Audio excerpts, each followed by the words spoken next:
കാഞ്ചാർ കോഴിമല അരുവിക്കൽ ഭാഗത്ത് കാട്ടാനക്കൂട്ടം വ്യാപകമായി കൃഷി നശിപ്പിച്ചതായി പരാതി. നിരന്തരമായി ഉണ്ടാകുന്ന വന്യജീവി ആക്രമണത്തിന് ശാശ്വത പരിഹാരം കാണണമെന്ന ആവശ്യം ശക്തമാണ്.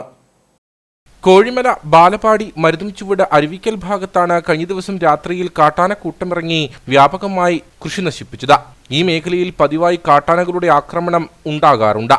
വാഴ, തെങ്ങ്, കവുങ്ങ്, ഏലം തുടങ്ങിയ കൃഷികളാണ് കാട്ടാനക്കൂട്ടം നശിപ്പിച്ചത്. കാട്ടാനക്കൂട്ടം തന്റെ പുരയിടത്തിലെ 30ഓളം വാഴകൾ ചവിട്ടി നശിപ്പിച്ചതായി സ്ഥലം ഉടമ മുരളീധരൻ പറഞ്ഞു. ഞങ്ങൾ കൃഷികളെ വെച്ച് പിടിപ്പിക്കുന്ന വാഴ, ഏലം, കൊടി, കമുക്, സർവ്വ കൃഷികളും ചെയ്ത് ജീവിക്കുന്ന ആൾക്കാരാണ്. ഞങ്ങൾക്ക് ജീവിക്കാൻ ഒരു മാർഗവും ഇനി ഇല്ല. ഞങ്ങളുടെ പ്രായമൊക്കെ ആയി, ഞങ്ങളുടെ കുഞ്ഞുങ്ങളൊക്കെ ജീവിക്കേണ്ട സ്ഥലങ്ങളായില്ല. ഇത് വാഴകൾ പറഞ്ഞു കഴിഞ്ഞാൽ എങ്ങനെ പോയാലും ഈ വാഴകളെല്ലാം കുറഞ്ഞതൊരു 5000 രൂപ വെച്ച് ആന ഇനിയും കയറി വരും. ഇഷ്ടം പോലെ കമുക, തെങ്ങ് എല്ലാം ഉള്ള സ്ഥലമാണ്. കയറി വന്നത് ആന ഇനിയും ഞങ്ങളെ ഉപദ്രവിക്കും. മേഖലയിലെ നിരവധി കർഷകരുടെ കൃഷികളും കാട്ടാനക്കൂട്ടം നശിപ്പിച്ചിട്ടുണ്ട്. പതിവായി ഉണ്ടാകുന്ന വന്യമൃഗ ആക്രമണങ്ങൾക്കെതിരെ വനംവകുപ്പിന്റെ ഭാഗത്തു നിന്നും യാതൊരു നടപടിയും ഉണ്ടാകുന്നില്ലെന്ന് നാട്ടുകാർ ആരോപിച്ചു.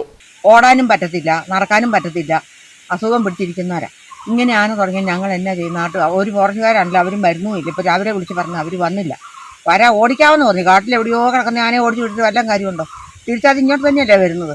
അപ്പോൾ ഇന്ന് വന്നുകൊണ്ട് നാളെ അല്ല നാളത്തെ കഴിഞ്ഞ് അത് വന്നിരിക്കും, കൃത്യമായിട്ടും വന്നിരിക്കും. നിങ്ങളെ ആരെങ്കിലും ഈ പ്രദേശത്ത് എവിടെയെങ്കിലും കിടക്കുന്ന ആരെങ്കിലും ഒക്കെ ആന കൊന്നു കഴിഞ്ഞിട്ട് തീരുമാനം ഉണ്ടാക്കിയിട്ട് വല്ല കാര്യമുണ്ടോ?